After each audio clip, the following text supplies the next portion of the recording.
For over 20 years, my brain told me a lie. A really convincing one. It started as a whisper when I was a kid and grew into a roar by my early 20s. The lie was simple but devastating. You are fundamentally broken and you're not good enough. I believed it. I lived it. And it shaped every decision I made and every opportunity I let slide.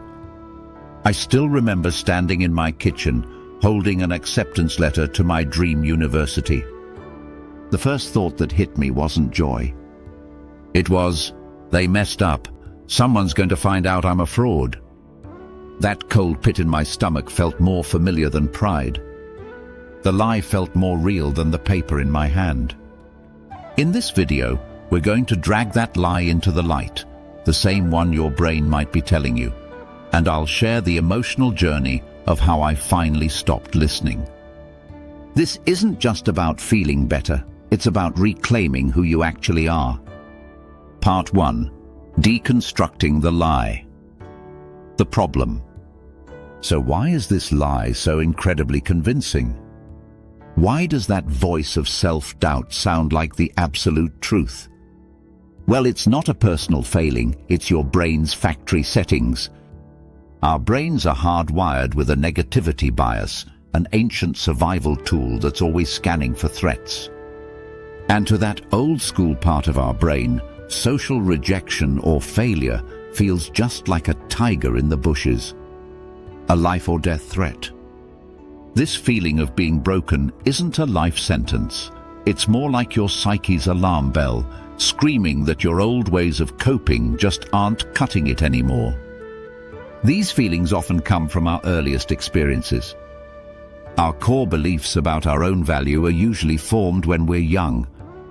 Maybe it was a throwaway comment from a teacher, the feeling of being different from other kids, or even serious childhood trauma. These moments create a story, a lens we see ourselves through. And once that story is written, our brain starts looking for evidence to prove it right, and ignores anything that proves it wrong. It becomes a self-fulfilling prophecy. This lie doesn't just stay in your head. It shows up in your actions, in the way you live. For me, it created 3 painful habits. First, crippling perfectionism. I figured if I could just be perfect, the perfect student, friend, employee, then maybe I could outrun that feeling of being a mess. But the finish line kept moving. Every success was instantly dismissed, and every tiny mistake was held up as Exhibit A, that the lie was true all along. It was utterly exhausting. Second, chronic people-pleasing. My own needs and desires didn't even make the list. All my energy went into managing how other people saw me. I was trying to earn my worthiness from the outside, hoping that if enough people liked me, I'd finally feel okay. It got to the point where I didn't even know what I wanted because I was so busy trying to be what everyone else wanted me to be. And third, a deep-seated fear of taking up space. This looked like being too scared to pitch my ideas at work, hesitating to join a new class, or always downplaying my achievements. I lived in constant fear of being found out. Every new opportunity felt less like a gift and more like another chance to fail and have my fundamental brokenness exposed. So I played small. I stayed in my comfort zone where the lie felt safest. Part 2. The turning point. The transition to solution. My turning point wasn't some big cinematic moment. It was a slow, painful unraveling. It happened after a work project I had poured my soul into completely tanked. And just like on cue, everything the lie had ever told me came rushing back. See, we told you. You can't do this. You're an imposter. I braced myself for that familiar tidal wave of shame, waiting for it to pull me under. But this time, something else happened. Underneath all that shame, a new feeling flickered. A quiet, stubborn spark of anger. I was just so tired. So bone-deep tired of living under the tyranny of that voice. And in that moment of weird clarity, I realized the most painful part wasn't the failure itself. It was the brutal, relentless way I was talking to myself about it.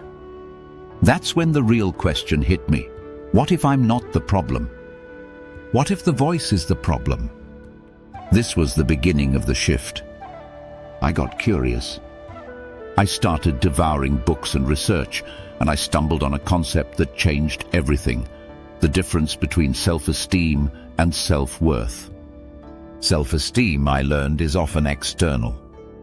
It's based on what we achieve, our job titles, our successes. It's what I had been chasing my whole life. But self-worth is intrinsic. It's the unshakable knowledge that you are valuable just because you exist. You don't earn it with achievements, and you can't lose it with failures. The insight was this: my worth was never actually on the table. It was never up for debate. I had spent decades trying to earn something that was already mine. The lie wasn't just a lie, it was a thief, stealing the joy and peace that I was already entitled to. Realizing this didn't magically fix everything, but it gave me a new mission. Instead of trying to fix my broken self, my new job was to dismantle the lie. And that's the journey I want to walk you through right now. If any of this is hitting home, if you felt that same exhaustion, go ahead and hit subscribe. We're going to walk through this together. Part 3, Rewriting the Narrative, the solution. So, how do you actually stop believing a lie you've listened to your whole life? It's not a switch you can just flip. It's a practice. It's like learning a new language when you've only ever spoken one. You have to be patient with yourself, and you have to be consistent. Here are the 3 most powerful things I did that you can start doing today. The first step is this: become an observer, not a believer. For years, when the voice said, "You're a failure," I fused with it. I was a failure. The goal here is to create a little space between you and that voice. You do this by simply noticing it and naming it. When the thought pops up, instead of letting it become your reality, you mentally take a step back and say, "I'm noticing I'm having the thought that I'm a failure." That tiny shift in language is a game changer. It reframes the thought from being a fact to being just a bit of mental weather passing by. A psychologist I really admire, Sheila Mirgain, puts it perfectly. Feelings aren't facts. Just because you feel like you aren't enough doesn't mean it's true. Acknowledge the feeling, but don't accept it as a factual report on your worth. You're the observer of your thoughts, not their prisoner. The second step: practice active self-compassion. This is way more than just bubble baths, though those are nice too. Self-compassion is about aiming your own kindness inward. We are often our own worst critics, and self-compassion is the antidote. Here's a really practical way to try this. The next time you mess up and that cruel inner voice starts its monologue, pause and ask yourself, what would I say to a dear friend in this exact situation? You'd never say, "You're so stupid, you ruin everything." You'd probably say something like, "Hey, this is tough. You did your best. It's okay to be disappointed, but this one mistake doesn't define who you are." Now try saying that to yourself. It's going to feel awkward at first. Your brain might even try to reject it. Do it anyway. What makes hard things easier is connection, not judgment. You have to learn to connect with yourself in a moment of pain, instead of piling on more judgment. That's how you start to heal. And the third step: collect contradictory evidence. Your brain has been building a case for the lie for years. Your new job is to become a detective for the truth. The truth is that message that you're flawed is just wrong. I want you to start an evidence log. This can be a note in your phone or a journal. Every single day, your only job is to write down 1 to 3 pieces of evidence that contradict the lie. It doesn't have to be huge. It could be my coworker thanked me for helping them. Or I made a really great cup of coffee this morning. It could be I held my boundary with a family member even though it was hard. Or even I was kind to myself when I felt anxious. These small data points might seem insignificant on their own. But over time, you are building a mountain of tangible proof that challenges the lie. You are actively rewiring your brain to see the whole truth, not just the negative slice it's been obsessed with for years. You are building an internal database of your own worth. The journey from believing you're broken to knowing you're whole isn't about becoming someone new. It's about returning to the person you've always been underneath all that noise. It's like taking off a heavy coat you never even realized you were carrying. Look, that voice might not ever shut up completely. I still hear its whispers sometimes, especially when I'm stressed or trying something new. But the difference is, I don't believe it anymore.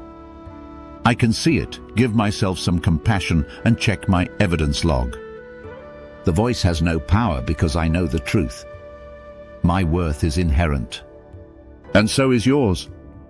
It doesn't need to be proven. It just needs to be accepted. Don't let a lie write the next chapter of your story. The freedom that comes from knowing your own worth is incredible, and your journey to reclaiming it can start right now with one small, compassionate step. If this video was helpful, please give it a like and subscribe for more conversations about living a more authentic life.